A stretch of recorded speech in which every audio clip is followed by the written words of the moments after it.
Hello හෙනවද මාත් එක්ක Sripali campus එකට යන්න. එහෙනම් ඉතින් අපි ගමන පටන් ගමු.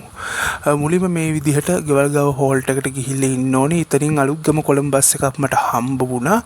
ඒක නිසා විනාඩි 5න් මම පානදුරේට ආවා. මේ තියෙන පානදුර ටවුන් එකේ මගී පාලම උඩ අපි ප්‍රයිවට් ස්ටෑන්ඩ් එකට ගිහිල්ලා පානදුර රත්නපුර බස් එකේ හොරණට යන්න ලෑස්තිය.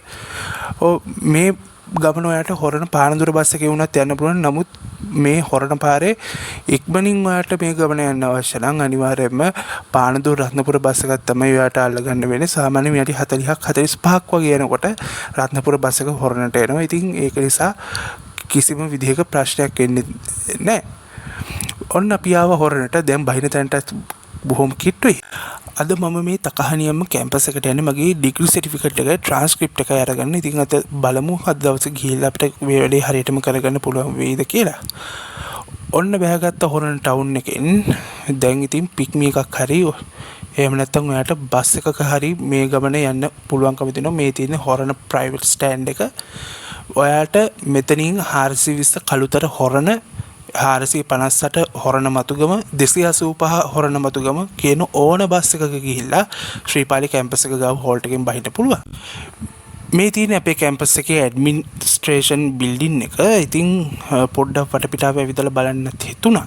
ඒක නිසා ඔය වැඩ ටික කරන ඇස්සේ පොඩ්ඩක් ශ්‍රීපාලි තියෙන ලස්සන තැන් කීපයකට මට යන්න හිත දුන්නා. මොකද බොහෝ දුරට මම ආයේ කැම්පස් එකට බොහෝ දුරට එන එකක් නැහැ. මේක බොහෝ දුරට අවසන් දවස වෙන්න පුළුවන් මේ ශ්‍රීපාලියට මට එන්න ලැබෙන. ඉතින් ඩිග්‍රී සර්ටිෆිකේට් එකේ කතාව ගැන කිව්වොත් අනිවාර්යයෙන්ම ඒකට ඌමනා කරන මුලින්ම අපි ඇඩ්මිනිස්ට්‍රේෂන් බිල්ඩින් එකේ තියෙන එක්සෑම් එක පැත්තට ගිහිල්ලා එතනින් ෆෝම් එකක් අරගෙන ඒක ලයිබ්‍රරි එකට ගිහිල්ලා අපේ පොත්වල දඩ එහෙම නැත්නම් පොත් බාර දෙන්න තියෙනවා තියෙනවද කියලා චෙක් කරලා බලලා ඒගොල්ලෝ ඒක මාක් කරලා දෙනවා. ඊට පස්සේ වෙල්ෆෙයාර් එකට ගිහිල්ලා ආපහු පාරක් අපිට කන්ෆර්ම් කරගන්න දේවල් කීපයක් තියෙනවා. ඉතින් එතනින් පස්සේ දාලා ගාස්තුව කියලා අපිට ඩිග්‍රී සර්ටිෆිකේට් එක ගන්නත් පුළුවන්.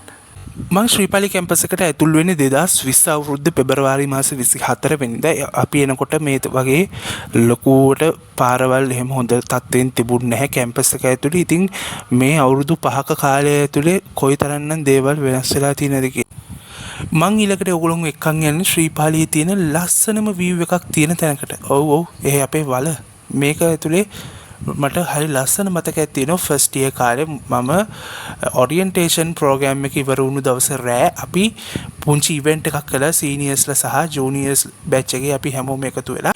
ඒකෙදි මම ෂෝට් ඩ්‍රාමා එකක ඇක්ට් කරන්න මට chance එකක් හම්බුණා. ඒකේ මේකප් ආටිස්ට් කෙනෙක්ගේ කැරක්ටර් එකක් තමයි මට කරන්න තිබ්බේ. කියන්න තිබ්බේ නම් ඩයලොග්ස් කීපයක් විතරයි. හැබැයි ඉතින් කට්ටිය හොදට එදා hina වුණා. ඒ හැම මතකයක්ම මට ඇස් දෙක ඉස්සරහා මැවිලා පේනවා වගේ පෙනුණා. ඒක මට මගේ අවුරුදු 4 කැම්පස් ජීවිතේ කවදාවත් අමතක වෙන්නේ නැති හරිම රසවත් මතකයක් වුණා. ඒක නම් කියලා වැඩක් නැහැ. මේ තියෙන අපේ කැම්පස් එකේ අරුන්දති හෝල් එකේ ඉස්සරහා තියෙන නාගහ. ඉතින් මේ නාගහට අපි කී දිනෙන්නම් පාඩම් කරන්නේ නැද්ද? පිස්සුනට නැද්ද? මෙන්න මේ තියෙන්නේ අපේ අරුන්දති හෝල් එක. මේක තමයි අපේ කැම්පස් එකේ තියෙන ප්‍රධානතම රංගශාලාව. ඒ වගේම තමයි ඩාන්සින් පුරුදු වෙන්නේ. ඒ හැම දෙයකම අපි හැමෝම මීඩියා අයත් එක්ක බෙදාගත්ත අපේ අවුරුදු 4ක කැම්පස් ජීවිතයේ ලස්සන මතකවල සුවද ආයෙත් මතක් කරන ආදරණීය අරුන්දති ඒ. දැන් ඉතින් වැඩ කටයුතු ටික ඉවරයි. ඩිග්‍රී සර්ටිෆිකේට් එකත් ගත්තා. දැන් ඉතින් හිමීට ගෙදර යන්න තමයි ඉතින් ලෑස්තිය. දාලා යන්න ලෝභ හිතන තරම් ආදරණීය අත්දැකීම් ගොඩක් මේ ආදරණීය ශ්‍රීපාලිය අපි හැමෝටම ජීවිතය ඇතුලේ අපිට ඉතුරු කරලා දුන්නා. ඒක ගැන දහස් වාරයක් ශ්‍රීපාලි මාතාවට ආදරේ දක්වන්න ඕනේ. ඔන්න අපේ කැම්පස් එකේ මේන් එන්ට්‍රන්ස් එකේ ඉස්සරහ තමයි ඔය ශ්‍රීපාලි කැම්පස් එකේ හයිලයිට් සෙන්ටර් එක හදලා තියෙනවා. මේ තියෙන්නේ අපේ කැම්පස් එකේ මේන් ගේට් එක. මේ මේන් ගේට් එකෙන් ඇතුළට ආයි කවද එන්න වේද කියලා මම නම් දන්නේ නැහැ.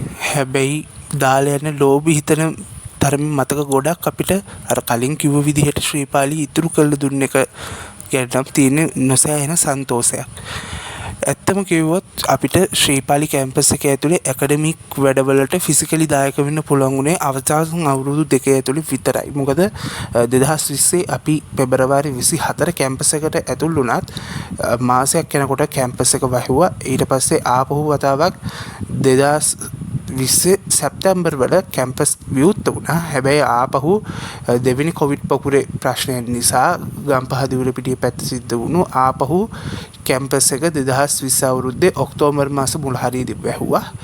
ඉතින් ඒකත් එක්ක අවුරුදු 1කමාරකට වැඩි කාලයක් අපි ගෙවල් වලට එලා ඔන්ලයින් තමයි අපි අපේ වැඩ කටයුතු ඔක්කොම ඉගෙනීම් කටයුතු ඔක්කොම කළේ. ඉතින් ඒකත් එක්ක මං හිතනවා අපිට බැච් එකක් හැටියට උනත් ශ්‍රීපාලියේ තියෙන ගොඩක් දේවල් සමහර තැන්වල මිස් වුණා කියලා. එහෙමනම් ආයෙ දවසක මේ වගේ ලස්සන වීඩියෝකින් අපි හම්බෙමු. එහෙනම් බයි බයි.